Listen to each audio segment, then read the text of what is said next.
신앙에 있어서 가장 위험한 게 뭐냐면요, 나는 문제가 없다, 난 이 정도면 됐어, 이렇게 생각하면 이 사람은 위험한 사람이에요. 소위 말해서 자기 그런 어떤, 그러니까 자기의 모습이 어떠한지를 견주어 볼 수 있는 어떤 그런 거울과 같은 그런 존재, 거울과 같은 어떤 그런 영적인 체험이 없다 보니까 착각에 빠져서 나 이 정도면 됐어, 나는 문제가 없는데, 이렇게 생각하는 것은 굉장히 위험한 교만이며 사단의 혼미한 마음을 가진 자고, 이 사람은 반드시 변질되고 타락하게 돼 있거든요. 사단의 밥 되기 쉽거든요. 왜 이런 생각을 갖냐면 본인 자체의 교만도 있지만 자아 도취가 있겠지만, 이게 비슷한 주변의 사람들을 보니까 별반 자기하고 차이가 없어요, 신앙생활하는 게. 그러니까 거기서 보니까 나는 평균치인데, 난 그래도 뭐 조성도보다 조금 나은 게 있어, 조성도가 좀 뭔가 더 열심히 해도 뭐 별거 아니네, 뭐 이렇게 하다 보니까 그런 주변에 자극받을 만한, 도전받을 사람이 성도가 없다 보니까 자기가 지금 하고 있는 게 잘하고 있다고 착각하고 있는 거죠. 이런 신앙이 굉장히 잘못되어 있는 거죠. 이렇게 신앙생활하는 사람의 문제가 뭐냐면, 우리는 늘 주님을 만나서 주님으로부터, 주님이 거울 돼서 나의 모습을 비추어서 주님을 닮지 못하는 내 모습을 발견하고, 주님을 또 무엇을 닮아가야 되는지를 우리는 주님을 만날 때 주님이 지적하지 않아도, 물론 지적하시는 것도 있지만 지적하지 않으셔도, 우리를 지적하지 않아도 주님과 소통하는 가운데 우리 스스로가 알게 돼 있거든요. 주님이 거울이 되셔서. 그리고 말씀을 정말 지식으로 보는 게 아니라 성령으로 말미암아 말씀을 보게 되면 그 말씀이 거울이 돼서 나를 비춰보게 돼 있거든요. 그 말씀으로 찔림받고, 그 말씀으로 회개도 하고, 그 말씀으로 나의 부족함과 모자람과 잘못됨을 발견시켜 주는데, 말씀을 그런 식으로 보는 게 아니라 지식으로 보고 이해하는 데서 끝나고, 말씀이 이론이 되다 보니까 말씀으로 자극받거나 도전받지 않는 거예요. 그러니까 오늘날 성도의 두 가지 문제가 뭐냐? 주님을 안 만나요, 실제의 주님을. 그리고 두 번째는 말씀을 성령으로 말미암아 말씀을 대하지 않아요. 그러다 보니까 우리의 두 거울이 되는 주님의 존재와 말씀으로 인해서 내가 어떤 모습의 사람이고, 내가 주님 닮고 말씀에 있어서 어디까지 와 있는지, 내 문제는 뭔지를 적나라하게 발견해서 이걸 뜯어고쳐야 돼, 이걸 주님 앞에 회개해야 되고, 이거를 고쳐야 되겠구나, 이래야 되는데 아예 그런 게 없는 거예요. 그러니까 오늘날 성도들의 문제가 회개가 없다라는 거예요. 회개할 거리가 없어. 그러니까 보통 교회 안에 있는 성도들이 그 교회 바깥에 이제 세상 사람 같이 노골적인 도덕과 윤리적인 죄를 범하지 않으면 나는 괜찮다, 이렇게 생각해요. 그건 대단히 착각이죠. 세상 사람과 그렇게 살면 그거는 예수 믿는 사람이 아니죠. 그거는 그 사람은 구원받은 사람이 아닐 수도 있어요. 그걸 세상 사람과 견줘봐야 되는 게 아니거든요. 세상 사람과 견줘보니까 나는 대단히 착하고 거룩하게 사는 것처럼 그렇게 착각에 빠질 수도 있죠. 근데 세상 사람하고 견줘볼 게 아니라 우리는 주님을 만나서 주님으로 비춰보는 우리 모습이 돼야 되고, 우리 주변에 신앙생활 잘하는 사람을 보면서 도전받고 자극받아서 고치고 이렇게 가야 될 성도들인데, 많은 성도들이 이렇게 이런 어떤 이런 과정들, 이런 것들을 안 갖는다라는 거예요. 그러다 보니까 신앙이 5년 지나도 10년 지나도 하나도 사람이 안 달라지고 오히려 신앙의 기술만 늘고, 그리고 사람은 더 변질돼 가고 있고, 신앙생활이 익숙해지니까 이제 뭔가 이렇게 하나님 앞에서 겸손하지도 못하고, 그러니까 신앙의 기술자가 되어가는 거예요. 그러니까 그렇게 되어가면 주님의 은혜가 점점 그 사람에게 떨어져 나간다. 은혜가 사라지니까, 은혜가 사라지면 어떤 일이 벌어지냐? 기계가 막 돌아가야 돼. 맞물려서 돌아가야 되는데 윤활유를 거기다 기름질을 안 치면, 윤활유를 뿌려주지 않으면 어떻게 됩니까? 기계가 마모가 되죠, 서로가. 그래서 나중에는 기계가 쓰지 못하는 지경에 가는 거죠. 그래서 기계가 마모되지 않게 해서 윤활유를 치는 거잖아요. 잘 또 돌아가도록. 그래서 우리의 하나님의 은혜가 빠지면 기름칠을 하지 않는 그 기계와 같아서 언젠가는 그게 문제가 되거든요. 그래서 은혜 속에 살아가야 되는데, 은혜를 받고 살려면 끊임없이 내가 주님 앞에서 나의 못난 모습, 잘못된 모습, 모자라고 부족한 모습을 계속 발견하고, 회개할 건 회개하고 고칠 건 고치고, 이러면서 낮아진 마음으로 신앙생활하고 좀 더 주님 닮아가려고 성령 의지하고 열심을 내는, 이게 신앙생활이 원래 이렇게 가야 되는데, 많은 성도분들이 그렇게 하는 게 아니라 그냥 이대로 좆사오니 이 정도면 된 것 같은데, 그렇게 자기 스스로 착각에 빠지는 거예요. 주님이 언제 네 신앙 그 정도면 됐어, 이렇게 주님이 언제 얘기하시냐고요. 성령님의 타치를 받는다. 성령님이 임재가 우리에게 있다면 성령님은 어떻게 하겠습니까? 우리를 예수님 믿는 데까지 계속 푸시하거든요. 그래서 하나님의 뜻대로 하는 근심, 영적인 부담감, 이런 여러 가지의 영적인 어떤 생산적인 어떤 우리의 내면을 자꾸 건드려 가지고 뭔가 자극을 줘서 좀 더 나은 존재, 신앙, 삶을 살도록 이끌어 가시는데, 이거를 모른 채 그냥 아무런 자극도 없고 도전도 없고 그냥 나는 이대로 괜찮아, 이대로 괜찮아. 괜찮다고 하는 건 자기 생각이지, 주님은 그렇게 생각 안 하시거든요. 어릴 때나 칭찬하시지, 어릴 신앙 때나 주님의 칭찬이 많은 거지, 성장하는 신앙에서는 그렇게 칭찬이 많지 않아요. 제가 볼 땐 주님이.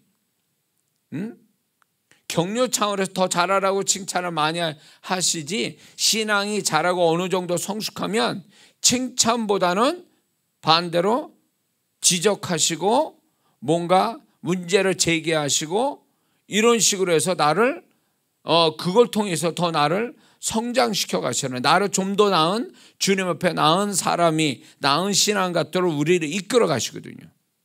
그래서 신앙이 성장되어 가는 사람한테는 주님이 칭찬보다는, 칭찬도 하시죠. 그러나 칭찬과 더불어 지적하시고, 그리고 그분이 나의 어떤 잘못된 걸 그때 때마다 지적하시고 보여주시고 알려주시고 깨닫게 하시고 책망하시고, 이런 것이 같이 가거든요, 칭찬과 함께. 근데 어린 신앙이니까 칭찬만 받아보는 거예요. 그러니까 뭐가 있냐면 자기가 뭐가 된 것처럼 생각하는 거예요.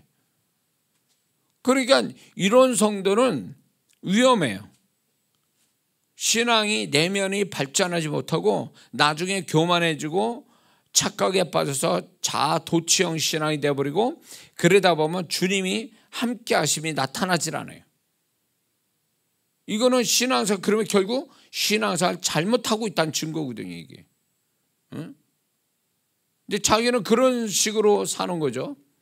그러니까 나중에는 어떻게 되냐면, 이런 사람이 자꾸 자기 착각 속에 살아가고 자아도취로 신앙생활 이렇게 하다 보면 뭐가 있냐면, 자기는 괜찮다고 하니까 적나라하게 뭔가 당신이 이러면 안 된다고, 이렇게 해야 된다고 뭔가 권면을 이렇게 정확하게 하더라도 그걸 안 받아들여요. 기분 나빠하고 안 받아들여요. 교만해질 대로 교만해져 있으니까 자기는 괜찮다는데 왜 나를 자꾸 찔러대느냐 이거예요. 응? 제가 저도 모르게 제 사역의 특징이 하나가 뭐냐면 제가 발견한 게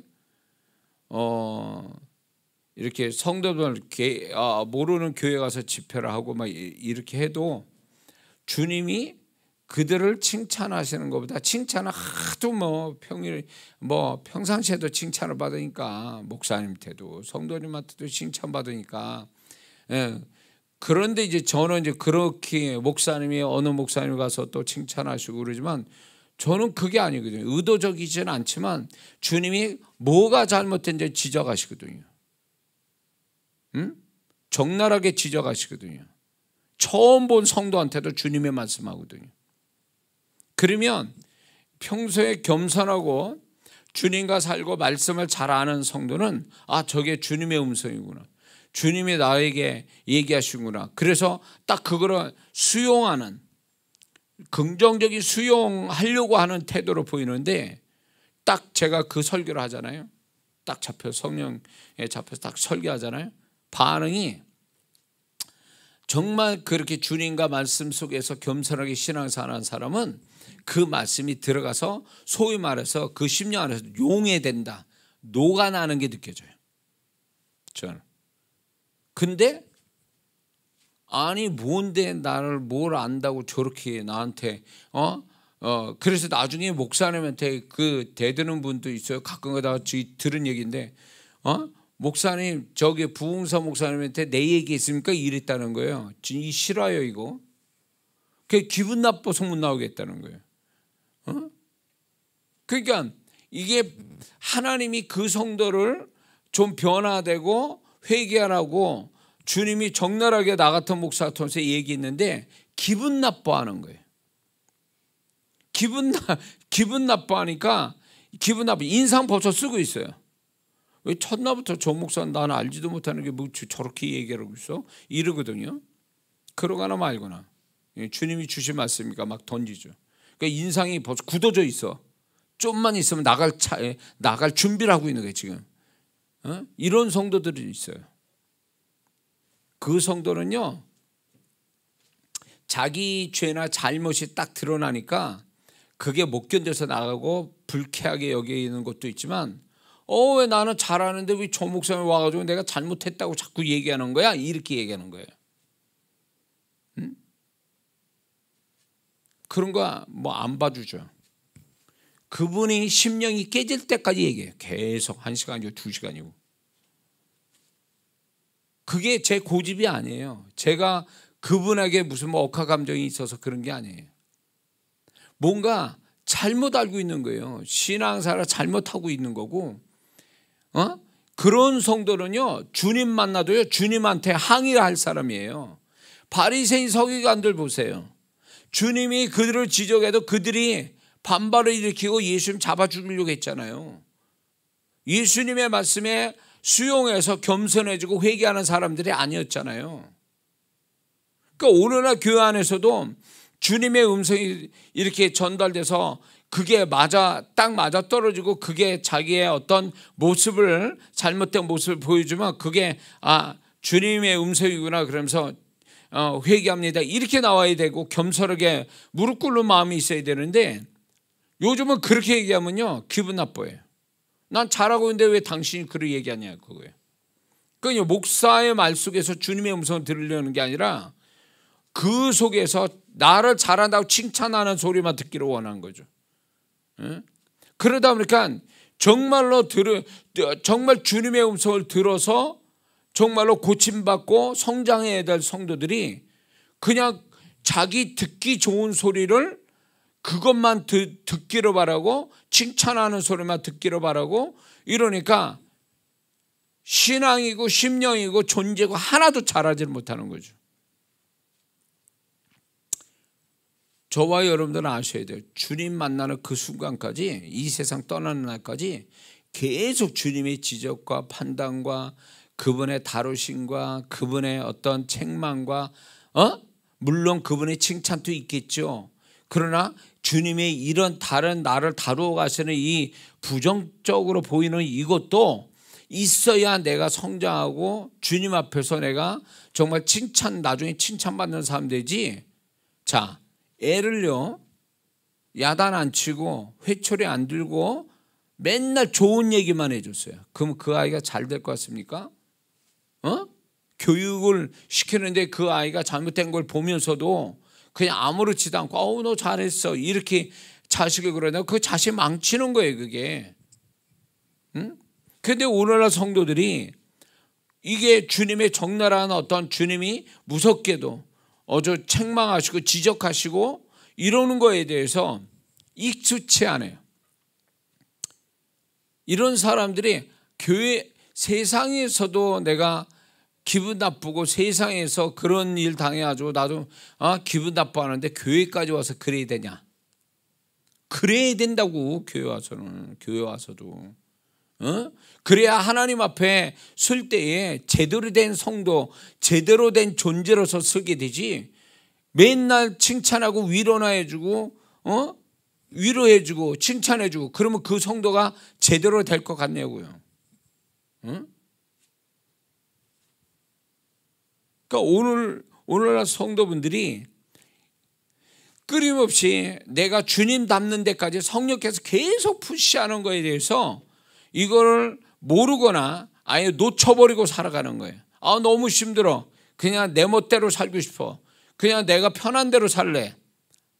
나는 이 정도면 됐는데 뭘. 이 정도면 내가 구원받고 천국 가는데, 이렇게 생각한 성도들이 많다는 거죠. 잘못된 거예요. 잘못된 거라고. 그래서 우리의 신앙은 계속 이렇게 성령께서 우리 안에서 말씀과 주님과의 소통 가운데서 우리는 계속 변화받아 가야만 해야 되고, 그러면서 우리는 점점 주님을 닮아가는 사람 되는 게 성령께서 우리 안에서 나를 주님 닮아가는데 수고하는 것에 대한 기쁨을 가지시는 거고, 주님을 보실 때도 네가 나하고 좀 닮은 부분이 있구나. 그러면서 굉장히 기뻐하실 거고, 우리는 그렇게 어제 다르고 오늘 달라야 돼요. 그게 달라진 모습이 굉장히 작은 거라도 어제 다르고 오늘이 달라야 돼요. 믿습니까? 그래야 그게 주님의 기쁨이 되고 성령님의 사역의 수고를 정말 알아들이는 것 같다라는 거죠. 자, 그런데 이제 안타까운 거 뭐냐면, 우리 성도분들이 좀 더 자기보다 신앙이 좋은, 인격이 되고 신앙이 좋은 분들을 가까이 가서 교제하고 그분들 통해서 한 수 배우고 그분과 좋은 관계를 가지면서 그분의 어떤 신앙을 나도 이렇게 좀 배워가는 이런 겸손함이 있어야 되는데, 오늘날 다 그런 건 아닌데 성도분들이 이제 이상하게 그런 성도들을 존중하고 이런 게 아니라 지까지 게 뭔데 이런 식이에요. 질투심, 시기심, 아니면 판단하고 비난하는 데 열심히 해요. 그런 성도들을. 그리고 또 이제 신앙이 자보다 좀 어리고 문제 있는 성도 보면 가차없이 본인이 정죄하고 비난하고 판단하고 막 이렇게 한단 말이에요. 배울 만한 사람은 시기하고 질투해서 가까이 안 하고, 그렇지 반대의 그런 사람들은 또 나하고 격이 안 맞으니까 우습게 알고 정죄하고 비난하고 판단하고 이렇게 하거든요. 다 그렇다는 거 아니에요. 이런 성도들은 10년 20년 지나도 하나 안 변할 거야. 오히려 변질되면 변질됐지. 근데 우리는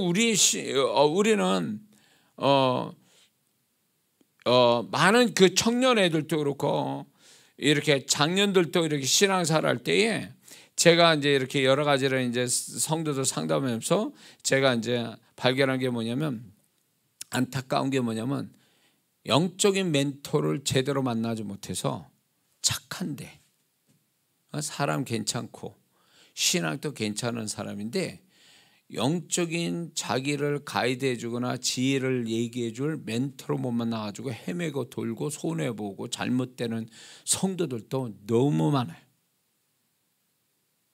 그러니까 이런 성도들은 정말로 좋은 멘토를 만나면 더 잘 될 사람인데 멘토가 없는 거예요. 그를 이렇게 옆에서 격려해주고 분별해주고 지혜를 주고 방향을 알려주고 어떤 때는 책망도 하고 권면도 해줄 수 있는 멘토들이 중요한데 이런 멘토를 만나지 못하고 만났다 해도 거부해요. 이런 사람들은요. 그러니까 신앙이 지 멋대로 해요. 지 멋대로 이 신앙을 살아다 보니까 주님이 인정하지 못한 신앙을 갖는 경향이 있다라는 거죠. 그래서 우리는 물론 내 주변에 하나님께서 좋은 성도들이 만약에 있다면 그런 성도들을 가까이 하고 그런 성도를 통해서 한 수 배우고 또 은혜도 받을 수 있는 그런 자세가 필요하다는 거죠. 근데 꼭 심령이 안 좋은 사람은 안 좋은 사람을 좋아해. 또 뭐 흔히 얘기할 때 뭐 시험 들만한 사람은 시험 들만한 사람도 시험 들은 사람만 더 좋아하고 말해. 교만한 사람은 교만한 사람끼리 좋아하고 말해. 그러니까 이게 신앙이 좀 더 잘하고 존재가 하나님 앞에 더 축복이 되려면 자기보다 나은 사람을 찾고 그 사람과 교제해야 되는데 어떻게 되게 거꾸로 가는 거죠. 반대로. 그래서 있는 거마저 다 이렇게 소멸시켜버려서 하나님 앞에 축복되지 못하는 그런 성도들도 있다라는 거죠. 우리가 그렇게 하면 안 된다는 거죠. 그래서 우리는 끊임없이 주님을 만나고 주님을 통해서 주님의 것을 흘려받고 말씀을 통해서 우리가 또 말씀이 거울돼서 우리를 또 들여다보면서 우리가 또 말씀의 능력으로 고침받고 성령이 우리 안에서 역사할 때 그 성령님이 나에게 역사할 때 거기에 따라 순종하고 이런 모습들이 있으면서 우리는 끊임없이 세상에 살고 있지만 반복된 삶, 반복된 신앙이지만 그 속에서 계속 성장해가는 존재가 성장해가는 모습을 가져야 될 줄 믿습니다. 근데 이제 그 스탠다드, 표준형이 되는 게 이제 성경의 인물 속에 있는데 이제 제가 얘기한 바울과 다윗, 이 두 사람이 다른 세대에 살고 있었지만 다른 시대에 살고 있었지만 너무나 동일한 모습을 가지고 있는 사람이다. 그래서 이 두 사람을 하나님이 굉장히 많은 성경 안에 분량을 가지고 이 두 사람을 이렇게 나타내 줬는데 그 이유가 결국 우리가 믿는 자로서 하나님을 어떻게 섬기고 진정한 그리스도인이 되는 것이 어떤 모습인가를 이 두 사람 통해서 얘기하셨기 때문에 우리는 그 다윗과 바울을 배울 필요가 있다는 얘기죠. 이해가 되시죠? 그래서 이제 바울과 다윗의 이제 이 두 사람에서 우리가 또 알 수 있는 게 뭐냐면 바울과 다윗의 공통점이 뭐냐? 이 두 사람은 살면서 무수히 많은 고난을 받았는데 신앙으로 극복하고 그걸 또 승화시켰다라는 게 두 사람이 같아요. 다윗도 막 죽음의 사울 왕 때문에 애매하게 막 죽지 않게 해서 돌아다녔잖아요. 피해 다니고 도망 다녔잖아요. 바울도 고린도후서 11장 23절에서 27절을 보면 복음 전하는 것 때문에 온갖 어려움 당하고 위험을 무릅쓰는 일들이 수도 없이 있었다라는 걸 계시하고 있죠. 그러니까 다윗과 바울은 엄청난 하나님의 뜻에 따라 살기 위해서 그냥 맨날 룰루랄라하면서 꽃길을 걸은 게 아니라 반대로 완전히 막 죽냐 사냐의 그런 삶 속에 살아갔거든요. 근데 놀라운 건 다윗의 시편을 보면 또 우리가 알 수 있고 바울의 서신서를 알 수 있는 게 뭐냐면 그들은 그런 하나님 뜻대로 사는 데 있어서 그 모든 것들을 그냥 두려웠다, 상처받았다, 괴로웠다 이런 식으로 끝난 게 아니라 세상처럼 끝난 게 아니라 그걸 영적으로 승화시켰다는 거예요. 신앙으로 극복했고 영적으로 승화시켰다는 거예요. 다윗의 시편을 보세요. 그 시편을 통해서 다윗이 즐거울 때나 고난받을 때 뭘 하나님 앞에 깨닫는 얘기를 하고 있거든요. 깨닫는 고백을 하고 있어요. 그러니까 하나님이 그의 고백이 하나님 마음에 딱 드시니까 그분이 다윗이 쓴 시편을 성경으로 인정하신 게 아니냐 말이에요.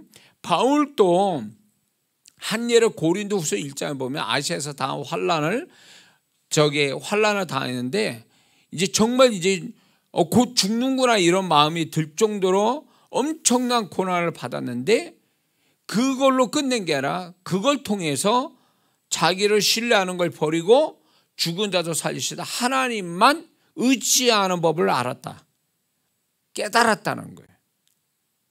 그래서 다윗과 바울은 그의 일상에 누구나 겪는 그 고통과 두려움의 어떤 상황들 속에서 그거를 세상적 방법으로 푼 것도 아니요 신앙으로 극복했고 그리고 결국은 그것으로 영적인 더 높은 수준에 가는 하나의 계기가 됐다는 거예요. 이게 보통 우리하고 좀 다른 차원이에요. 자, 우리가 고난을 받았어요. 뭐 돈이든 건강이든 뭐 질병이든 어떤 문제로 세상 사람이 겪는 걸 우리도 겪었다라. 만약에 예를 들 때 그런 게 있었단 말이에요. 그러면 세상 사람은 내가 이것 때문에 이 정도로 괴롭고 힘들고 눈물 났고 비참했다. 이런 식으로 얘기가 나오겠죠. 근데 예수 믿는 사람들 그렇게 말을 해야 되는 거냐고. 그렇게 말한다면 그 사람은 아직도 이 고난을 허락하시는 하나님의 뜻을 모르는 자예요. 우리는 세상에서 동일하게 그렇게 고난을 받아도 이것을 가지고 정말로 이거를 정말 하나님과 말씀 붙들어서 극복하려고 하는 태도로 가져야 되고 그 다음에 이 고난을 통해서 과연 나는 영적으로 뭘 깨달아야 되고 이걸 통해서 나는 영적으로 뭘 승화시켜야 되는지 뭔가 더 업그레이드 되는 한 차원 높은 어떤 깨달음 어떤 태도 어떤 모습을 갖고 있는가 이게 굉장히 중요한 거거든요. 그게 바로 만약에 그렇게 한다면 우리가 그렇게 한다면 그 사람이 바로 다윗이고 그게 바울이라는 거죠. 그 사람이. 응? 근데 많은 성도분들이 뭐 고난 받았어요. 그러다가 그게 거기서 구원받고 뭔가 나아졌어요. 더 나아가서 축복이 됐어요. 그러면 이거를 쭉 간증식으로 얘기를 합니다. 그래서 사람들이 볼 때도 저 사람 그런 고난 받았구나. 그런 속에서 하나님이 또 저렇게 축복하셨구나. 이렇게 듣게 되거든요. 근데 간증하는 사람이 그런 식으로 나열식으로 사실을 팩트를 나열해서 설명해 주는 식의 간증은 진정한 간증이 아니에요. 진정한 간증은 어떤 경위로 인해서 어떤 원인에 의해서 고통과 고난을 받았다 할지라도 그걸 나열식으로 팩트의 나열로 얘기해서 끝나는 게 아니라 저는 이런 거에 내가 이런 문제가 있을 때 저는 어떤 말씀 붙잡고 주님의 만남으로 인해서 내가 이걸 어떻게 극복해야 될지를 알게 됐고 견디게 됐고 이기게 됐고 이 얘기를 해야 되는 거예요. 그 다음에 이거에 대해서 나는 이걸 통해서 과거에 깨닫지 못했던 걸 깨닫고 과거보다 더 나은 영적인 어떤 만족감 어떤 영적으로 뭔가 좀 레벨이 높아졌다라는 거 이런 것들을 설명을 해야 되는데 이게 핵심이거든요. 이게 하나님이 원했던 거예요. 다윗의 시편이 그 고난을 허락하시는 하나님의 이유를 거기에서 시편에서 얘기했기 때문에 그 시편을 하나님이 성경으로 인정한 이유가 되는 거예요. 그게 바울이 고난을 받은 그 고난을 받은 거에 대한 고백서를 서신서에 담아서 성도들에게 전하는데, 그게 그의 그 고백이 하나님 볼 때 고난을 주신 이유를 바울이 알았기 때문에 그걸 성경으로 인정한 거 아니냐 말이에요. 응? 우리는 그렇게 말을 하냐 말이에요. 그렇게 어떤 어려움과 고난과 고통 속에서 하나님이 내가 뭘 고백하기를 원하시는지 알고 고백했냐 그거예요. 뭘 깨닫기를 원하는지 알고 그걸 깨달았냐 그 얘기지. 응? 그런 문제에서 어떻게 그 주님과 정말로 믿음으로 말씀으로 어떻게 극복했느냐, 이게 굉장히 중요한 문제거든요. 세상은 뭐 그런 거 관심 없지만 우리는 그게 중요한 문제거든요. 그래야 이게 예수 믿는 사람과 안 믿는 사람의 관점이 다르고 풀어가는 패턴이 다르고 결과가 다르게 나와야 되는데, 예수 믿는 사람이 어려움 당했다. 근데 이렇게 세상 어떻게 방법에서 이렇게 풀어졌다. 그래서 이렇게 축복받았다. 응? 너무 심플한 거 아니에요 이거?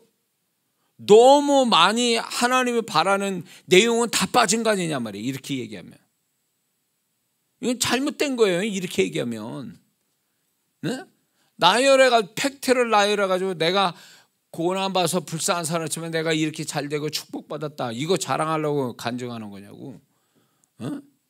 주님이 왜 나한테 이걸 허락했는지, 내가 이걸 어떻게 극복했는지, 또 그분 앞에서 내가 영적인 깨달음이 뭔지, 그래서 내가 어떻게 달라졌는지, 이런 얘기가 돼야 이게 제대로 고난을 제대로 잘 알고 있는, 하나님의 뜻대로 고난을 받은 자요, 하나님의 의도를 아는 자가 아니냐 말이에요. 아멘해요. 그래서 이 다윗과 바울이 참 위대하고 하나님이 너무 그 귀하게 여길 수밖에 없는, 하나님이 이 다윗과 바울의 죽음 같은 고난과 상황들을 극복해가면서 그들이 보여준 그 모습에 있어서 하나님도 안타까워하시지만 그들의 태도에 뒤에 그 어떤 고백을 통해서, 그들의 모습을 통해서 굉장히 하나님 기뻐하셨을 거라 봐요. 영광을 받으셨을 거라 봐요. 그거를, 그래서 우리가 내가 결국은 내가 잘됐다라고 해서 초점을 나한테 주는 게, 나한테 두고 나는 이만큼 잘됐습니다, 이걸로 끝나면 이건 문제가 있는 거예요. 왜 나한테 초점을 두냐고, 왜 그걸 내가 영광을 받게끔 만드냐고. 그래서 어떤 사람은 막 진짜 막 과장해서 얘기해가지고 막 엄청나게 진짜 막 영화 같은 비극 같은 걸 경험해가지고 또 뭐 드라마틱하게 뭐 정말 희한한 기적을 또 경험한 것처럼 이렇게 부풀려서 얘기하는 간증자들도 있거든요. 그렇게 하면 안 돼요. 간증에 내가 겪은 거에 대해서 이야기를 하되 거기에 핵심은 바로 주님이고, 주님이 영광을 받게 간증을 돼야지, 그게 자기가 영광 받을 얘기가 아니란 말이에요. 난 이만큼 고생해서 난 이만큼 뭔가를 됐단 말이지, 하나님이 해서 뭐 됐다 이렇게 얘기해요. 그러니까 결국 간증에 뭐가 있냐면, 하나님은 주어가 아니라 일종의 옆에서 사이드로 돕는 역할로만 했다라는 얘기를 하고 있어요. 누가 주인공이고 누가 더 관심을 가져야, 누가 더 영광을 받아야 되는 거지. 그래서 간증을 잘해야 돼요. 그래서 우리는 다윗과 바울같이 하나님이 우리에게 바라는 게 뭐냐면, 너희가 어떤 고난과 고통과 어려움이 있어도 그것이 결국에는 내 영광이 되게 하고, 그게 결국 너의 존재값을 높이게 하고, 그것이 네가 좀 더 내 앞에서 지혜로운 자가 되라, 이런 의도에서 우리에게 허락되는 일들이거든요. 그게 바로 다윗과 바울이 되는, 다윗과 바울의 존재여 신앙을 가진 자가 된다는 걸 우리가 잊지 말아야 될 줄 믿습니다. 자, 그 다음에 다윗과 바울의 공통점이 뭐냐? 이 두 사람은 하나님을 향한 인간적이면서도 신앙의 고뇌를 솔직하게 가장 많이 보여준 인물들이라는 거예요. 이 둘을 가만히 이렇게 뜯어서 자세히 들여다보면 우리는 멀리서 볼 때 굉장한 분, 이렇게 굉장한 하나님의 사람들 이렇게 보지만, 우리가 다윗의 시편이나 다윗의 일생을 보고 바울의 어떤 서신서의 내용을 깊게 가보면 그들도 나와 별반 다를 것이 없는 연약한 존재라는 게 드러나요. 그렇죠? 그런데 그들이 굉장히 인간적이면서도 굉장히 고민하고 고통을 받고 생각을 많이 하는, 그래서 그거를 감추지 않고 그대로 드러냈다는 거예요. 다윗은 시편을 통해서, 바울은 서신서를 통해서 자기의 솔직한 심정을 드러내요. 이게 다윗과 바울의 공통점이거든요. 근데 이제 주님이 저한테 가르치는 것 중에 하나가 뭐였냐면, 아프면 아프다고 그러야 되고, 슬프면 울어야 되고, 괴로우면 괴로울 줄 알고, 힘들면 힘들 줄도 알고, 그걸 표현할 줄도 알고, 자신의 자신이 이런 걸 극복할 수 없는 연약한 자인 것을 스스로 그런 것들을 드러내는 것을 두려워하지 않는 솔직한 그 모습이 주님이 바라는 모습이거든요. 근데 가끔가다 이런 성도가 있어요. 나는 안 힘들어요. 나는 지금 나는 이거 다 극복할 수 있어요. 사람 같지 않아. 그런 사람들은요. 근데 그게 설사 그 사람이 뭐 그럴 만한 또 용기가 있고 담담이 있어서 그럴 수도 있지만, 정말 그게 일관되게 처음부터 끝까지 그런 마음을 갖는 정말 그 강한 사람이 얼마나 되겠어요. 하나님은 우리가 가지고 있는 강함을 부셔서 약하게 만들어서 약한 자에게 은혜 주시는, 그 은혜를 주시려고 강한 걸 분질러 버렸는데 강한 척하는 거죠. 진짜 강한 자가 있고 강한 척하는 사람이 있거든요. 그러니까 안 그런 척해요. 나는 그것도 없어, 이런 거에 대해서.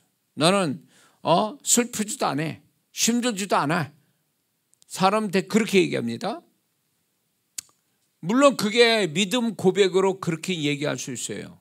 그러나 시종일관 그렇게 말한 건 거짓말이고 그 사람 위선이에요.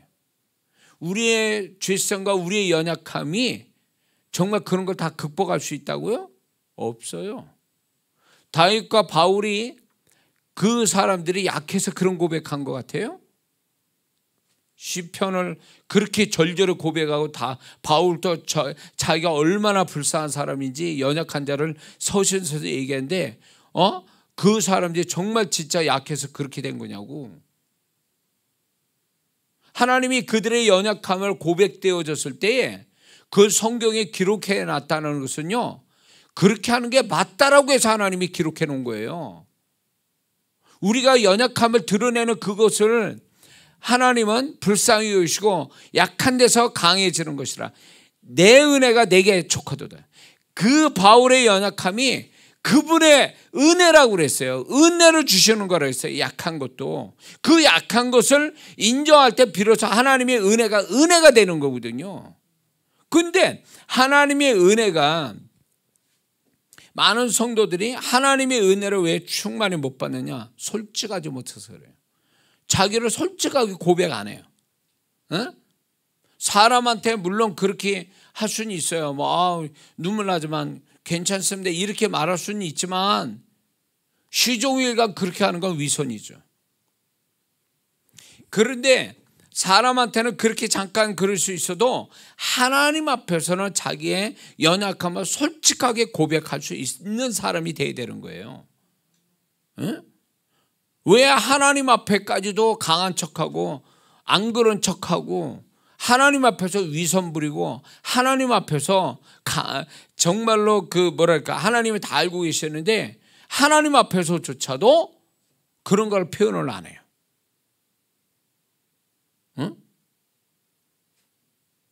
하나님 제가 지금 죽겠습니다. 이러다 제가 진짜 죽겠습니다.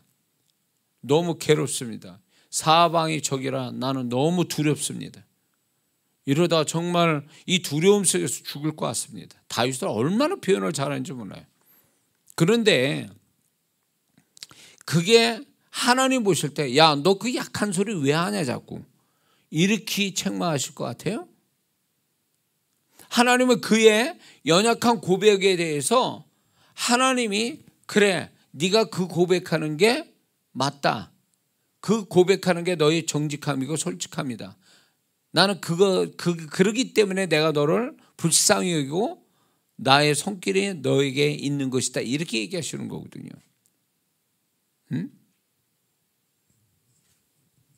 그래서 되도록이면 우리는 물론 사람 앞에서는 뭐 안 그런 척 할 수도 있어도 나 자신에 대해서 하나님 앞에서는 자신의 연약함을 아주 적나라하게 드러낼 줄 아는 사람이 하나님의 은혜와 하나님의 손길을 더 풍성히 보는 사람이 될 수 있는 줄 믿습니다.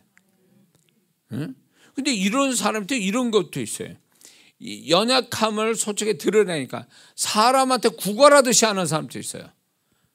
나는 불쌍합니다. 뭐 그래.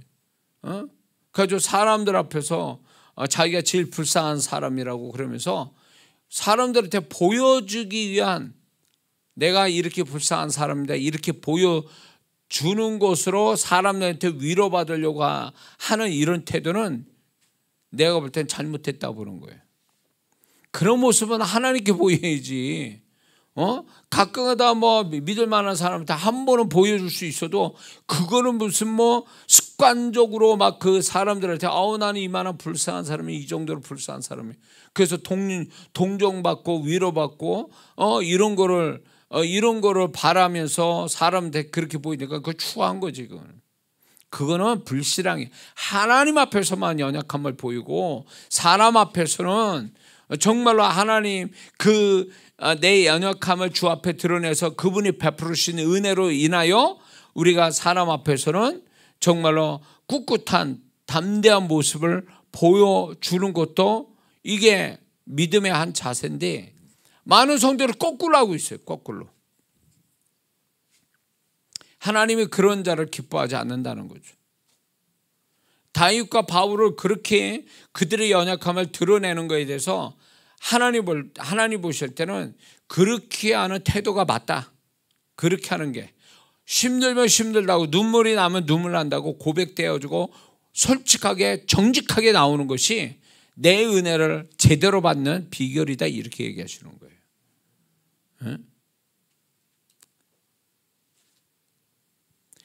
제가 이제 기억나는 게 조윤규 목사님 그 조윤규 목사님 책에서 제가 본 건데 조윤규 목사님이 성령 충만하고 막 이러고 있을 때니까 교회 어느 성도님이 이제 그 부모님이가 돌아가셨어요. 예수 믿다가 돌아가셨어요. 그래서 목사님이 거기에 장례식장에 간 거예요. 그 장례식장 가서 예배를 했는데 이제 그 유족들이 막 그 자녀들을 막 울고 그러니까 목사님이 화를 내면서 야단을 쳤대요. 천국 가대 지금 우는 게 그게 맞느냐고, 왜 우냐고 막 이러면서 야단 쳤대요. 기뻐 찬송해야지. 목사님이 그랬다는 거예요. 근데 목사님이 나중에 그게 잘못됐다는 걸 본인이 인정하시는 거예요. 우리는 기계가 아니잖아요. 로봇이 아니잖아요. 감성을 가졌잖아요. 부모님이 돌아가셨는데 어떻게 안 울어? 어떻게 왜 슬퍼하잖아요. 천국 가신 건 알지만 인간들은 얼마나 슬픈 거예요. 그런데 그런 것들을 조용히 목사님은 너무 그저 성령 충만하니까 그거를 못하게 야단을 쳤다라는 거예요. 그 목사님이 나중에 이제 그게 잘못했다 아셨다는 거를 이제 글로서 이제 글에서 나왔는데 우리가 그렇게 되면 안 돼요. 하나님이 우리가 너무 믿음으로 살고 막 하나님이 살아계시니까 천국에 가니까 그러면 우리가 인간적인 어떤 감정 갖는 것들을 부정적 뭐 슬프거나 이런 감정들을 그럼 아예 버리고 해야 되느냐? 그건 아니라는 거예요. 하나님은 내가 가장 인간다울 때, 그것도 하나님이 가장 인간다운 모습, 연약한 인간다운 모습을 가질, 그런 걸 드러낼 때 하나님이 그래 너 솔직하다, 응? 네가 그런 모습을 내가 바랬던 거야. 근데 희한하게 이런 게 있죠. 주님 앞에 저 죽을 것 같습니다, 괴롭습니다, 힘듭니다, 이렇게 솔직한 고백을 하고 기도를 하잖아요. 그러면 그런 고백을 했으니까 기도 끝나면 그 마음이 있어서 참 괴로워야 될 거잖아요. 절망적이에요. 근데 희한하게 하나님께 고백되고 나면 치유받는 기분이 있는 거예요. 내 솔직한 고백을 하면 치유받는 게 되고, 기도 끝나면 뭔가 내가 주님의 것으로 덧입혀져서 뭔가 좀 나아진 심령을 경험하게 돼요. 여러분들 그런 경험 해봤습니까? 근데 사람한테 내 심정을 얘기해요. 내가 이러고 저러고 힘들었다고 막 이렇게 주저주저 1시간 2시간 얘기하잖아요. 응? 알아달라고 그러면서 주저주저 얘기합니다. 그때는 그 사람 그러니 막 맞장구 쳐주면서 리액션 써가면서 막 이렇게 해서 마음이 좀 위로가 된 것 같은데, 딱 끝나고 돌았으면, 대화를 끝내고 돌았으면 더 비참해지는 거. 더 마음이 슬프고 더 마음이 괴로운 거. 이거 경험해 봤습니까? 그건 뭘 얘기한 줄 아세요? 사람한테 그렇게 할 필요가 없다는 얘기죠. 사람한테 그렇게 하는 것은 그게 위로받거나 치유되는 게 아니라 오히려 증폭시킨다는 거예요. 그런 것들을. 물론 내 친한 사람한테는 내가 이래 아우트라인을 얘기할 수 있고 짧게 얘기할 수는 있어요. 그러나 거기다 그 사람이 나를 다 알아주길 바라고 주저주저 자기의 약한 걸 다 드러낸다 그래서 그게 자기가 치유가 되거나 강해지는 게 아니라는 거예요. 응? 그런 주저주저 자신의 연약함은 하나님께 얘기해야 되는 거예요. 그거는. 그리고 사람 앞에서는 그냥 아우트라인을 얘기하고 짧게 얘기하는 걸로 끝내야지, 하나님 앞에 말하면 하나님이 나에게 음성을 들려주시기도 하지만 음성을 안 들려주셔도 내가 말하는 동안에 그분의 치유가 우리 안에서 일어난다고요. 그래서 그분 앞에 하나님이 택한 자들이 그분 앞에 마음을 토해내는 이런 시간이 굉장히 필요한 게, 내가 내 마음에 있는 걸 적나라하게 토해낼 때에 그분은 그것을 안타까이 여기시고 들으실 뿐만 아니라 내 마음을 진정으로 치유해 주시는, 들리지 않게 느끼지 않을 정도로 그분이 나의 마음을 만져주시는 게 경험한다, 그거예요. 그런 시간이 너무 필요해. 근데 많은 성도분들이 이렇게 하나님 앞에 자기를 속에 있는 걸 털어놓는 시간들을 안 가져요. 하나님 이거 도와주세요, 저거 도와주세요, 이 얘기는 뭐 주야장창 하는데 자기 심정을 하나님께 적나라하게 드러내게 하는 이런 시간들을 안 가져요. 그러니까 자기 심정을 드러내는 데서 오는 주님의 어떤 손길을 경험을 못해요. 주저주저 뭐 나는 이런 문제 있고 저런 문제 있다고 막 얘기를 하는 게, 상황을 얘기하고 사건을 얘기하고 사실을 얘기하고 이렇게 해서 얘기를 해서 기도 끝냈지만 뭔가 마음은 편치 않아. 하나님 앞에 이걸 다 얘기했지만 왜 마음이 편치 않고 공허하고 마음이 뭔가 좀 무너지는 느낌이 왜 드는지 아세요? 기도하면서 그분 앞에 자기 심정을 드러내지 않아서 그래요. 솔직한 자기 심정을 드러내지 않아서 그렇단 말이에요. 응? 근데 이것도 있어요. 성령께서 내 마음을 주장해 주시면 이런 게 있어요. 내가 하나님께 나의 심정을 토해낼 때에 이것도 저절로 되는 게 아니에요. 감성이 좋다고 되는 게 아니야. 하나님 앞에 감성은 세상 사람 앞에는 자기 밑바닥 있는 거 다 긁어서 자기 감정을 드러낼 수 있는데, 하나님 앞에서 감정은요 그렇게 되어지질 않아요. 뭐냐?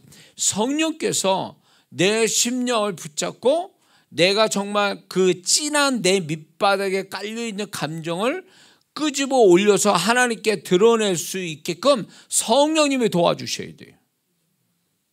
그러면 성령님이 도와주시면요 내 밑바닥에, 심령 밑바닥을 다 긁어내서 말할 수 있는 그런 은혜를 입게 돼요.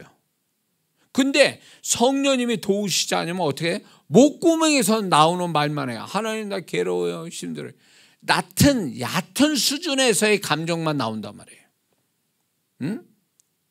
찡찡대는 거지 뭐, 하나님 앞에. 근데 정말 성령께서 내 마음을 이렇게 잡아주셔서 마음의 밑바닥에 있는 걸 막 끌어올려서 막 이 창자가 뒤틀릴 정도로, 아니면 이 안에 거로 막 끌어올려서 속이 없는 것처럼 막 다 끌어올리는, 이거는 성령님이 해주시대. 그러면 그때 고백할 때 이게 완전히 뭐 통곡 내지는 막 엄청난 뭐라 그럴까, 강도가, 그 감정의 강도가 엄청나요. 그걸 성령에 의해서 끄집어낼 때. 그리고 주님께 딱 하나님께 고백되어지잖아요. 그런 고백되는 순간부터 그분의 그 고백되는 순간에 주님의 손길이 임하는 거예요. 내 심령 가운데. 그리고 기도가 끝나면 자유해져. 문제가 있는데도 불구하고 나는 슬프지 않아. 절망적이지 않아. 그분이 내 마음을 받으셨고 내 마음을 만져주셨기 때문에 처음은 비극적이고 지옥 같은 마음이었는데, 내 성령께서 내 심령의 모든 걸 끄집어 올려서 하나님께 말하는 순간에 그분의 손길이 임하면서 오히려 반전이 일어나는 거예요. 끝나고 나니까 오히려 내가 자유롭고 평안해지고 뭔가 기쁨이 생기고. 왜 그럴까? 고백의 능력인데, 하나님 앞에 이 고백의 능력을 성령께서 해주셔야 돼요. 성령께서. 응? 자, 여러분들에게 제가 한 가지 숙제를 드린다면, 시편을 방언을 한 다음에 좀 이거 한번 해보세요. 제가 시간이 좀 날 때 이거 해보세요. 시편을 뭐 여러 군데라도 좋아요. 자기가 어떤 시편이든 간에 다윗의 시편, 거의 시편 안에는 여러 저자들이 있죠. 특히 이제 다윗의 시편이 있는데, 다윗의 시편을 처음에 방언을 먼저 방언으로 기도하고 그다음에 방언으로 다윗의 시편을 읽어요. 방언으로, 눈으로 성경 보고 방언으로 읽는단 말이에요. 그렇게 읽고 그 다음에 한국말로 다시 읽어요. 그러면 무슨 현상이 오냐? 내가 성령의 임재 속에서 다윗의 시편을 읽게 되면요, 다윗의 감성이 성령께서 어느 정도 나의 심령하고 연결을 시켜서 다윗이 어떤 마음으로 이 고백을 했는지를 내가 감지할 수 있어요. 제 경험을 얘기하자면, 이 시편에 다윗이 어떤 마음이었을까? 그렇게 성령의 임재 속에서 이 시편을 읽다 보니까 우리가 느끼는 감정 차원이 아니에요. 이 시편은요.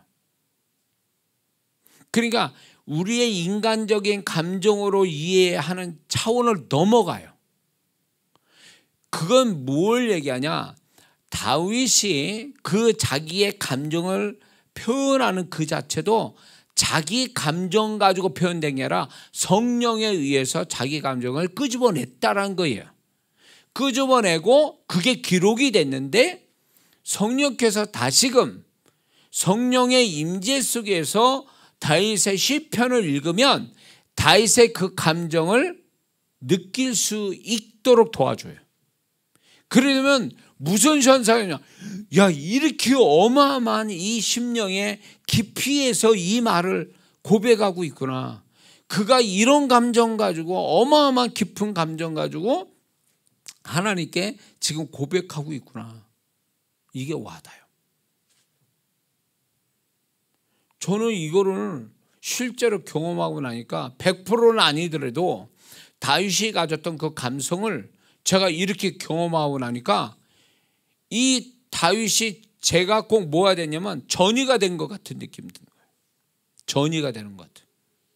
그래서 이 다윗의 감성이 이거였구나, 이런 거였구나. 근데 놀라운 일이 뭔지 아세요? 시편의 절망적인 시편을 그거를 성령이 임재하셔서 그 이제 감정 교류가 딱 생기잖아요. 그러면 시편을 끝나면 그 절망적인 그것이 그대로 남아야 되는데 희한하게 그 감정이 사라져요. 사라지면서 그 다윗이 이게 있더라고요. 자기의 인간적 감정으로 절망하는 게 있지만 성령께서 그 감정을 다시 새 것으로 더 좋은 절망 대신 소망으로 마음을 바꿔주시는 게 경험이 돼요. 이해가 되세요? 그러면 그 소망의 마음이, 본문은 이 다윗의 시편은 절망인데 왜 끝나고 나면 소망이 왜 생길까?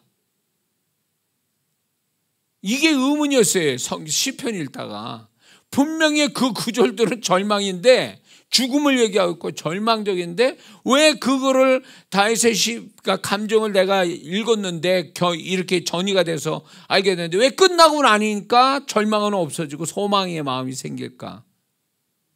이거 잘 들으셔야 돼요.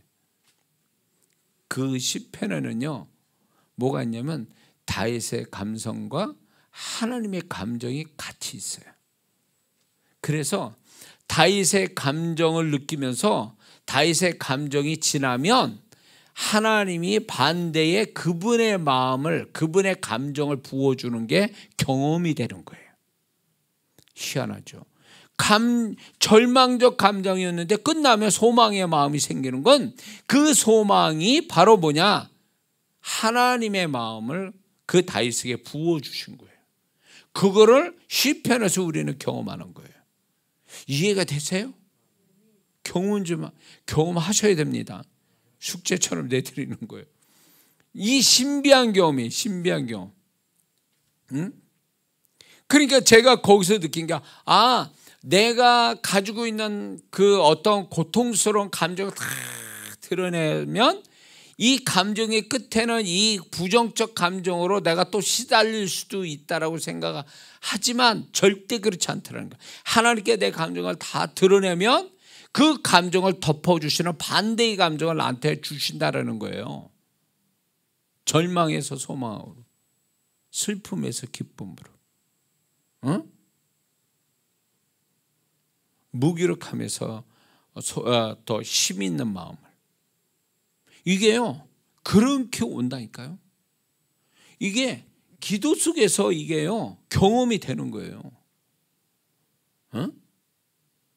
그러니까 기도만 잘하잖아요. 이렇게 다윗과 바울같이 고백을 하는 이런 기도하잖아요. 이 사람 기도 한 번으로 다 내면이 바뀔 수 있어요.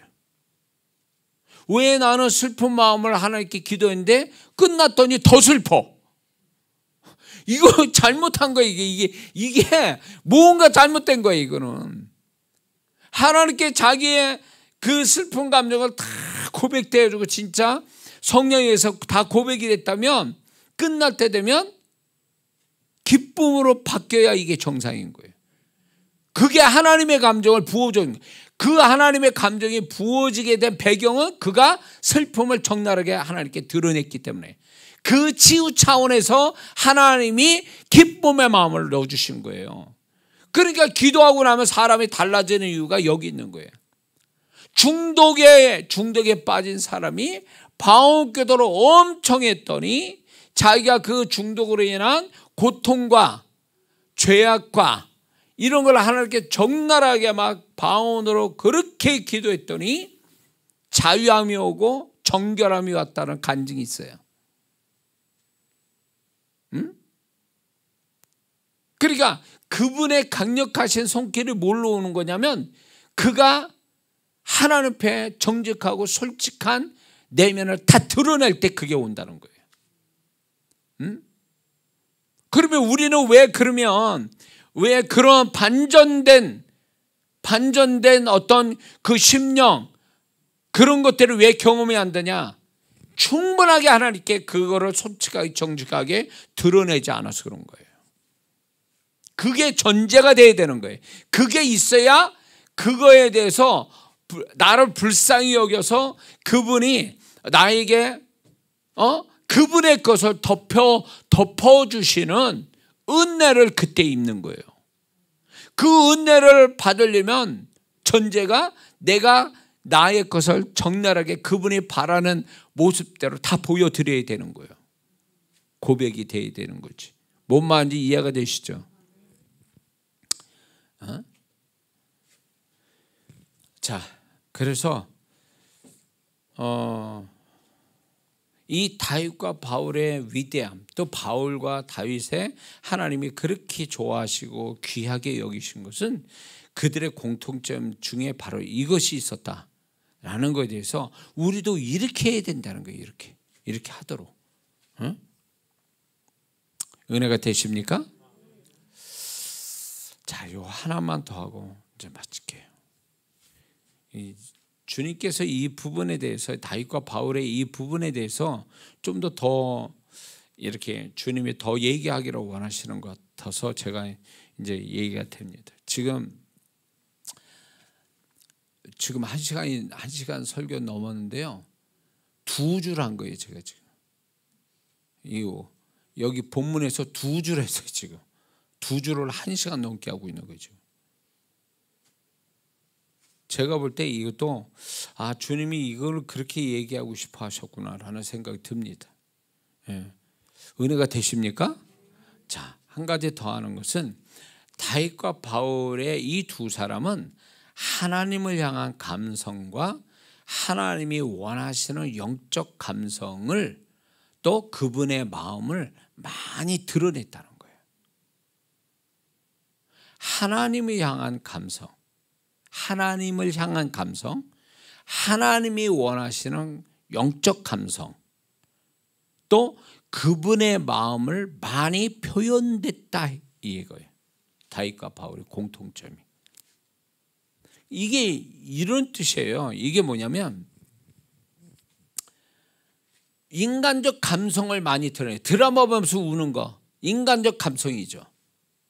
근데 드라마 보고 울고 웃는 그 성도가 교회에서는 주님 앞에 말씀으로 기도 속에 울고 웃지는 않아요. 하나님의 감성이 없는 거예요. 그거는 인간적 세속적 감성은 있는데 하나님을 향한 감성이 없어서 그런 거예요. 세상에서 감성이 풍성해가지고 예민한 사람이 하나님 앞에는 무덤덤하고 무감각한 사람이 얼마나 많은데. 그러니까 이 하나님의 감성이라는 것은 따로 있는 거예요. 따로. 주님 그래도 눈물만 쫙 말씀만 읽어도 울렁울렁대고 막 너무 내 안에서 그 말씀이 역사해서 그분 앞에서 막 너무 기뻐서 내가 그분의 어떤 음성 듣고 너무 기쁘고, 그러니까 그분을 향한 감정들을 이렇게 표현을 잘하고 있는 거예요. 하나님을 향한 감성이 너무 풍성한 사람이 있어요. 바울과 다윗은요. 하나님이 그걸 너무 좋아했죠. 그리고 더 나아가서 하나님이 바라시는 영적 감성을 드러낸 사람이에요. 하나님이 요 때는 네가 좀 내 마음과 동일하게 기뻐했으면 좋겠고 화냈으면 좋겠고 이런 거에 대해서 네가 담대했으면 좋겠다, 이런 거를 다윗과 바울은 적시에 그거를 같이 드러내고 있었거든요. 하나님의 향한 감성과 하나님이 원하는 감성을 잘 표현하고 있었던 거죠. 그리고 그분이 어떤 마음을 가졌는지를 잘 표현하고 있었다는 얘기예요. 이게 굉장히 중요한 거예요. 이게 똑똑하다. 저 사람 말 잘하는데, 신앙생활 하는데 저 사람 말 잘해. 그거하고 주님이 원하는 말을 하는 사람하고 다른 차원이에요. 세상 사람은 다 저 사람 말 잘하는데, 그런데 하나님이 그의 말을 인정 안 하는 것들도 있어요. 근데 어떤 사람은 말이 그렇게 청산유수가 아니어도 하나님이 그 말을 기뻐하세요. 그래서 그 말에 보증하신 역사가 나타나요. 누가 말 잘하는 거냐고 도대체. 그러니까 하나님을 향해서 어떤 감성을, 그분이 바라시는 감성, 또 그분을 향한 감성, 이런 것들이 막 자연스럽게 풍성하게 나타나는 사람이 바로 하나님이 찾는 사람이고 기뻐하시고 정말로 하나님이 원하는 사람들이거든요. 왜? 하나님은요, 감성의 하나님이시거든요. 그래서 하나님은 이성적 하나님이 아니세요. 원래부터 감성적인 하나님이세요. 세상 창조할 때도 이성으로 창조하신 게 아니라 감성 가지고 창조하셨거든요. 우리를 독생자 예수님을 주실 때도 이성으로 주신 게 아니라 감성으로 주신 거예요. 하나님이 세상을 이처럼 사랑하사, 사랑했으니까 독생자 주셨대. 그러니까 하나님은 모든 게 감성이 먼저였다고요. 이성은 뒤의 문제라고. 그러니까 감성을 가지고 하나님을 찾아가고 하나님 앞에 하나님이 원하는 감성, 하나님을 향한 감성을 가진 자를 그렇게 좋아하신 이유가 여기 있어요. 다윗은 시인이라고 그랬잖아요. 바울은 굉장히 지식적인 사람이지만 바울 서신 보면 그의 하나님에 대한 감성이 어마어마하게 나와 있어요. 그러니까 오늘날 성도분들이 하나님의 감성이 풍성해져야 되는데 메말라가고 있어요. 세상 거에 뭐 울고 난리를 쳐, 막 웃고 난리를 쳐. 근데 정작 교회 들어와서 예배 드리고 기도하고 찬양할 때는 아주 얼굴 막 이렇게 딱 굳어진 상태에서 목소리만 내거나 아니면 머리만 돌리고 있거나 이러고 있어요. 하나님에 향한 감성이 없어요. 메말라 있어요. 하나님이 원하는 감성을 표현은 또 안 하려고 그래요. 좀 하나님이 원하시는 감성을 좀 오버해서 리액션을 가지고 일부러라도 그렇게 하게 되면 하나님의 감동을 받으셔서 우리한테 진짜로 그분에게 진실한 마음 가지고 리액션을 할 수 있는 때가 오는데, 예수 믿는 사람이 가면 갈수록 그 감성이요, 이게 굳어져 가지고 이 감성을 다 세상에 빼앗겨 가지고 하나님을 위한 감성은 남아있지 않아. 그러니까 기도도 아주 밋밋하게, 찬양해도 밋밋하게 목소리 가지고 마음은 하나도 없어. 감성이 없는 거예요. 그러니까 이런 거에 이것이 신앙이 메말라가고 있다라는, 신앙이 점점 죽어가고 있다라는 하나의 증거가 뭐냐? 감성이 사라지는 거예요. 오늘날요, 하나님께서 이렇게 부흥을, 세계 역사 속에서 부흥을 주실 때 이제 이스라엘에서 유럽으로 가죠. 미국으로 왔죠. 그 다음에 한국으로 갔다 중국으로 갔다가 지금은 아랍으로 가면서 동시에 아프리카나 남미 쪽으로 가고 있거든요. 하나님의 역사가 공통점이 뭔지 아세요? 하나님의 부흥이 시대적으로 지역별로 나눠질 때 그 부흥의 증거가 동일한데 그게 뭐냐? 감성이 살아있다는 거예요. 하나님의 감성이. 남미 같은 데 난리죠. 그 사람이 다혈질적이 아주 굉장히 감성적인 사람이니까 하나님의 기적이 이거는 우리가 상상을 초월하는 기적들이 나타나.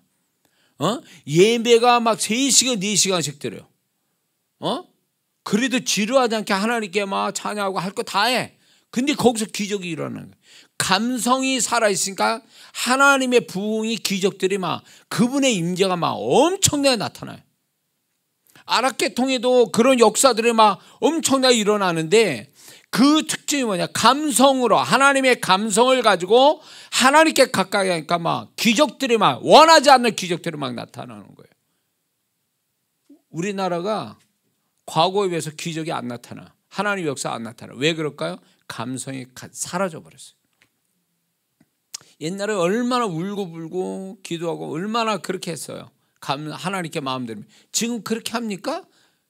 그렇게 하면요 난리 나요. 그렇게 하면요 옆 사람이 저 미친 거 아니에요. 그래. 어디 교회는 새벽에 새벽 기도에 방언하니까 누가 와서 조용히 하시죠. 다른 사람 기도하면 방해되니까. 그럼 새벽에 왜 나와? 부르짖어 기도하려고 나오는데 소리를 내지 말라. 그래서 이거 실제 안타까운 게 그 교회는요 새벽 기도하는데 묵상 기도하고 있어. 소리 내면 안 돼. 그런 교회를 듣고 너무 마음이 아팠어요. 응? 그러면 왜 새벽까지 나와서 그러고 있냐고. 왜 졸다 가냐고. 묵상 기도하는 게 아니라 졸다 가고 있어. 잠을 못 잘 정도로 나올 때는 급한 거 아니야. 하나님께 정말로 간절해서 나왔으면 부르짖어 기도해야지. 그 무슨 뭐 하는 거예요 그게. 그게 뭐냐. 하나님에 대한 감성이 점점 메말라 가고 있어요. 사람마다. 이 교회 안에서. 부흥이 점점 한국교회가 부흥이 원하지만 부흥이 사라지는 증거 중에 하나가 뭐냐면 감성이 사라지고 있다는 거야. 하나님에 대한 감성. 응? 옆 사람이 뭐라 할까 봐. 응? 그 눈치 보고 있고 절제하고 있고. 그리고 리액션이 필요한데 리액션은 없고. 제가 이제 흑인 교회로 몇 번 가봤었는데 미국에 있을 때도 거긴 또 어떻게 보면 너무 오버하더라고. 워낙 기질상 그러니까. 와, 근데 뭐 목사님이 설교하는데 이거는 리듬을 맞춰서 설교를 하시더라고. 막 음악처럼 설교를 막 하는데 이 성도들이 앉아서 아멘을 뭐 얼마나 많이 하죠 몰라. 근데 그 가만히 앉아서 아멘하는 게 아니라 목사님 설교 한마디 끝나면 일어나서 아멘. 일어나. 웬만하면 여기저기서 막 일어나. 아이고 야 이게 무슨 설교를 이게 무슨 예배야. 막 뭐 설교를 어떻게든지 정신이 없어. 그래야 이제 헌금 시간 됐어요. 헌금 시간 됐는데 아니 헌금 시간에 뭐 헌금비부터 성도들이 다 일어나 춤을 추고 있네. 막 그냥 헌금 시간에 춤을 추고 난리가 났어. 막 그냥 와 진짜 예배를 드리는 건지 뭐 하는 건지 하다 말고 일어나서 할렐루야 하고 막 껴안고 막 난리가 난 거예요. 근데 저는 그걸 보면서 우리하고 정서는 안 맞지만 이건 너무 그들만의 어떤 기질이 그렇다고 그러지만 나는 이게 필요하다고 봐요. 왜? 하나님은 감성의 하나님이기 때문에 감성을 표현하는 자를 좋아하시거든요. 이성보다는. 그런데 우리는 어느새 모르게 감성이 사라졌어요. 그러다 보니까 메말라 가고 있는 거예요. 그래서 부흥이 사라지는 증거가 하나가 뭐냐? 감성이 사라진 거예요. 유럽이, 미국이. 지금 한국이. 근데 대신 그 아주 기질적으로 아주 그냥 감성이 충만한 남미 쪽에서 역사가 일어나고 있죠. 그러니까 아프리카 쪽, 남미 쪽에. 그래서 우리가 하나님을 향한 이 감성을 우리가 소멸시키면 안 되고 절제하면 안 돼요. 그 감성을 표현을 할 때에 하나님이 거기에 더 역사하신다는 거예요. 우리를. 그래서 영혼이 풍성해지고 살아있게 만들고 힘있게 만들어주는데 우리는 이 감성을 너무 어떤 이유든 간에 세련된 신앙이 아니고 좀 뭐랄까 속된 말로 좀 수준 낮은 신앙이니까 저렇게 울고 난리치고 막 이런다 이렇게 표현을 해요. 이렇게 생각하니까 안 하려고 그래 자꾸 절제하고. 그러면 그 영혼 죽는 거예요. 그런 사람 집에 가봐 드라마 보고 웃고 울고 그러지. 그게 정상이냐고.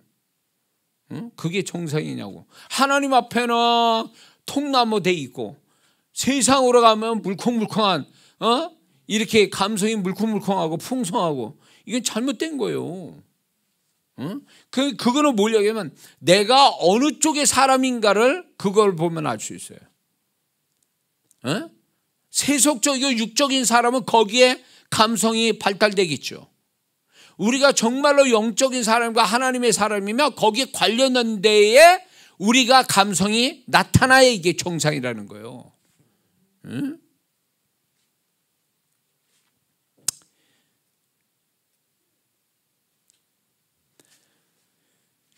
제가 어제 그 공주 한우물 교회에서 1박 2일 집회를 했는데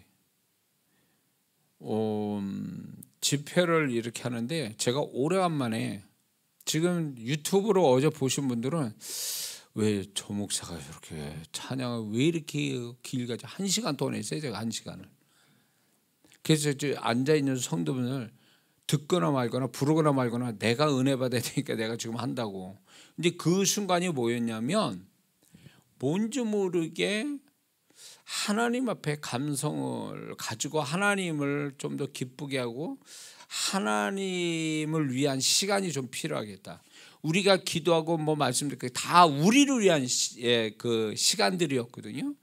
근데 그 순간에 뭐가 들었냐면 내가 끝나는 시간 어제 저녁이 되니까 하나님을 위한 시간을 가져야 되는데 그게 뭘까 생각하는데 찬양이었던 거예요. 그래서 앉아있는 성도들보다도 내가 하나님을 위한 감성을 드린 찬양으로 감성을 드릴 때 하나님이 기뻐하시겠다 생각해서 헌신을 드리는 거예요. 어제 찬양이 1시간 찬양했어요. 1시간을 거의 1시간을. 그랬을 때 너무너무 내 안에서 막 이게 내 안에서 너무너무 벅찬 어떤 감정들이 막 그 하나님의 감정들이 막 들어와서 내 안에서 역사를 하는데 내가 그랬어요. 성도님보다 내가 은혜 받기 위해서 지금 찬양을 하는 거라고 지금. 그래서 제가 찬양을 했거든요. 뭐 들리는지 안 들리는지 모르겠어요. 하여튼 나는 원해서 막 불렀으니까 그 찬양 가사를 생각하면서. 근데 주님이 그걸 너무 기뻐하신 거예요. 제 찬양. 유튜브로 보는 성도들은 아유 지루해 죽겠네. 한두 찬양도 아니고 1시간 동안 저렇게 찬양하고 있다고. 근데 난 유튜브의 성도들 때문에 한 게 아니에요. 사실은 지금 내가 하나님 앞에 올려드리고 내가 그분의 감성을 받기 위해서 내가 이 시간이 정말로 주님이 꼭 시킨 것처럼 내가 생각이 들거든요. 나는 그래서 그분에게 찬양으로 내 감성으로 하나님께 헌신한다는 마음으로 한 거거든요. 그게 너무너무 좋았어요. 제가 너무 좋았어요. 성도분들도 나중에 굉장히 좋아하더라고요. 근데 이거를 그냥 나 혼자 듣기 싫은데 뭐 빨리 끝났으면 좋겠네 이런 마음이 저한테 훅 들어오면 아마 그만뒀을 거예요. 근데 이 성도분들이 지금 유튜브에서 느끼지 못하는 그 현장의 느낌을 제가 알고 있기 때문에 성도분들이 제가 찬양을 할 때 이 성도분들이 영이 반응을 하니까 너무 좋은 거예요. 제가 일단 하나님께 감성으로 헌신한다 생각 가지고 찬양을 계속 부르는데 성도들이 동조하는 거예요. 동조를 하니까 이게 시간 가는 줄 모르고 찬양 부르는 거예요. 그런데 그게 유튜브로 보는 성도들은 이게 무슨 상황인가 라고 했을 거예요. 무대뽀로 한 게 아니라고요. 어거지로 부른 게 아니라고. 만약에 그 앉아있는 성도들이 아우 지겹다 그만했으면 좋겠다 딱 그 생각 딱 들어보면 이게요 차단이 성령께서 임재하신 게 딱 차단이 되거든요. 근데 성도들이 그 찬양에 같이 반응하는 거예요. 같이 부를 때 영이 반응을 하는 거예요. 제 영과 함께. 그래서 굉장히 은혜스럽게 끝냈거든요. 근데 아마 유튜브로 본 분들은 좀 의아해했을 거란 생각은 들어요. 예. 근데 중요한 건 한우물 교회 성도들 때문에 제가 하는 거니까 거기서. 예. 그래서 제가 느껴진 게 뭐냐면 하나님이 우리의 감성을 이렇게 받기를 원하시는구나. 하나님이 향한 이 감성을 하나님 앞에 표현하는 걸 그렇게 원하고 계셨구나. 응? 그래서 이 공주 한우물 교회를 성도분들이 찬양단이 참 은혜스럽게 참 순전하게 찬양을 부르는데 이제 그 성도분들 또 외부에서 오시는 성도님들이 좀 뭐랄까 경직됐다고 그럴까 막 이런 마음들이 있으니까 이게 하나님의 감성에 살지 못하고 있었던 거를 이제 주님의 마지막에 그냥 찬양으로 또 그렇게 하셨죠. 자, 그래서 여러분들이 저와 여러분들은 다윗과 바울의 어떤 신앙을 우리가 본받으려면 감성이 살아 있어야 돼요. 죽는 그 순간까지 하나님에 대한 감성이 살아 있어야 돼요. 나이 먹으면 감성이 주는데 세상적 감정은 줄겠지만은 하나님을 향한 감성은 나이 먹으면 더 풍성해져야 이게 정상인 거예요. 그래서 그 하나님의 감성을 가지고 그 하나님을 더 가까이 또 경험하는, 그렇게 될 때 다윗과 바울을 그 감성을 하나님이 기뻐하셨던 그 하나님이 오늘날 우리에도 이런 우리의 감성, 하나님에 대한 감성, 하나님 원하는 감성, 이거를 자꾸 표현될 때에 그분의 존재가 우리한테 더 선명하게 우리 안에 나타날 줄을 믿습니다. 여기까지 하겠습니다. 기도하겠습니다.